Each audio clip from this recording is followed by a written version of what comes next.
Alors aujourd'hui, quand on se lance en télésecrétariat ou en secrétariat indépendant, il y a évidemment 3 erreurs principales à éviter.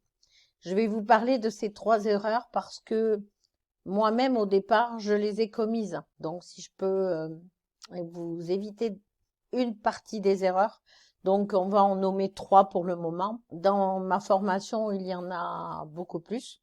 Mais je vous en donne 3 clés. Donc la première, alors bien entendu, vous allez vous lancer et vous allez faire des erreurs.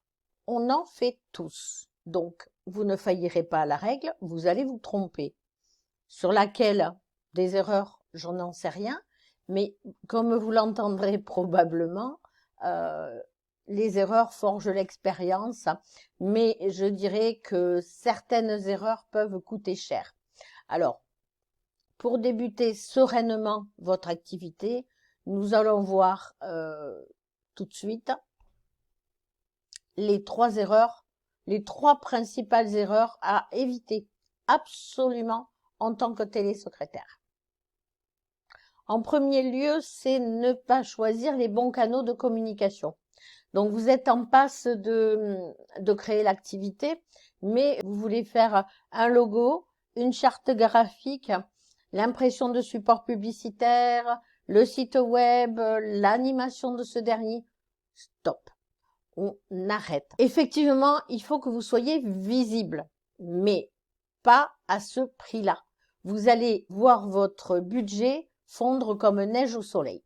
Alors, dans un premier temps, vous pouvez très bien créer votre logo. Il y a ce qu'il faut sur le net pour créer votre logo. On verra plus tard, je vous donnerai d'autres astuces. Mais il faut évidemment que vous soyez visible. Je suis d'accord. Donc pour ce faire, vous allez distribuer quelques flyers, oui, bien sûr. Vous pouvez aussi joindre la mairie, enfin votre commune, hein, et toutes les communes ont un bulletin municipal. Et sur tous les bulletins municipaux, on peut parler de la nouvelle activité de telle personne de la commune.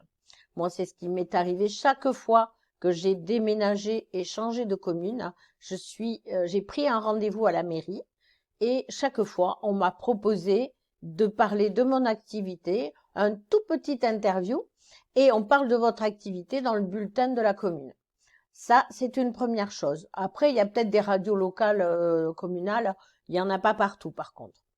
Mais vous pouvez aussi distribuer quelques flyers, des cartes de visite, en parler à tout le monde, aux boulangers, aux profs de gym, au tennis, à l'école des enfants. Il y a un tas d'endroits pour distribuer vos cartes et parler de votre activité. Vous pouvez aussi rejoindre tous les ateliers de CCI. Quel que soit l'atelier, vous allez y croiser des entrepreneurs ou des futurs entrepreneurs. Donc, même s'ils ne font pas partie de votre cible, ils ont peut-être quelqu'un qu'ils connaissent qui a besoin de vous. Voilà, le maillage, il faut le faire comme ça. C'est pas que le client aura besoin de... La personne en face de vous, elle n'aura pas forcément besoin de vous, mais elle connaît quelqu'un qui aura peut-être besoin de vous. Intégrer aussi, du côté de chez moi, il y a les apéros entrepreneurs. Club des bonnes copines, il y a les femmes chefs d'entreprise, il y a des tas de réseaux comme ça, qu'ils soient féminins ou pas féminins. Intégrer les réseaux. Alors au départ, les réseaux qui ne coûtent pas trop cher ou qui sont gratuits. Et plus tard, vous intégrez des réseaux, des réunions d'entrepreneurs qui sont un petit peu plus budgétairement élevés, mais qui peuvent effectivement être un petit peu plus efficaces. Mais ça, c'est après. On avance. Qu'est-ce que vous pouvez parler de votre activité à tout le monde?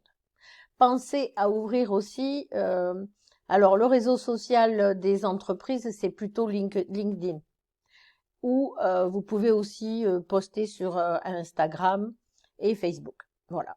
Donc, ce sont les 3 principaux, mais vous pouvez tout à fait évoquer, publier sur ces réseaux.